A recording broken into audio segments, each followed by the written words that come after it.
আমার আল্লাহর হাবিব বলছে ইয়াউমাল কিয়ামা, কিয়ামতের দিন মুসলমানদের দুই ভাগ করব। এক ভাগের চেহারা দুধের চেয়ে সাদা হবে, নূর চিকচিক করবে। ওই নূরের আলোতে অন্ধকার হাসর আলোকিত হয়ে যাবে। আর একটা ভাগ থাকবে, এটা বাম সাইডে থাকবে, এটা তাসওয়াদু উজুহুন, চেহারা নিগ্রহ হবে, কালো হবে, মলিন হবে। যেই কেউ দেখলে বুঝবে এটা জান্নাতি নয়, এটা জাহান্নামে যাবে। দল কয়টা? কে করছে? আল্লাহই করছে। কোথায় করছে? দুনিয়ায়।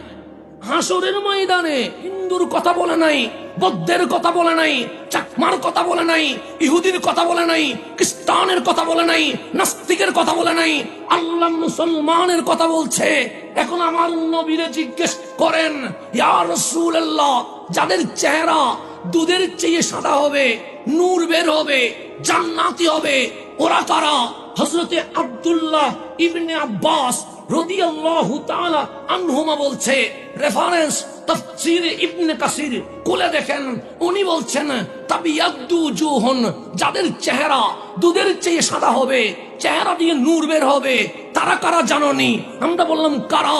সাই উজুহু আহলে সুন্নতি ওয়াল জামা। এই দুনিয়ায় যারা আহলে সুন্নাত ওয়াল জামাতের অনুসারী ছিল, দুনিয়াতে কালো হইলেও হাসরের ময়দানে নূরানি হয়ে যাবে। এটা ঘোষণা কার? আর যাদের চেহারা কালো হবে তারা কারা? আমি বলি নাই, আব্দুল্লাহ ইবনে আব্বাস রাদিয়াল্লাহু তাআলা আনহুমা বলছেন তাসওয়াদু উজুহুন, যাদের চেহারা নিগ্রহ হবে, কালো হবে, তারা কারা জানি? তারা কারা?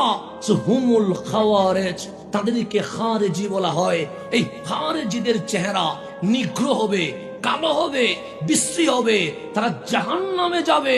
আর আহলে সুন্নাত ওয়াল জামাতের চেহারা নূরানি হবে, তারা জান্নাতে যাবে। ফয়সালা কি আমার না আল্লাহ? মানবেন কি আমার কথা না আল্লাহর কথা? তাহলে মুসলমানের ভেতরে দলাদলি হওয়া আশ্চর্যের বিষয় নয়, গ্রুপিং হওয়া আশ্চর্যের বিষয় নয়। কোন দল কই গেছে দেখার দরকার নাই, যেই দল জান্নাতে যাচ্ছে ওই দলে আমি আপনি আসি কিনা এটা দেখার বিষয়। কথা ঠিক নেই?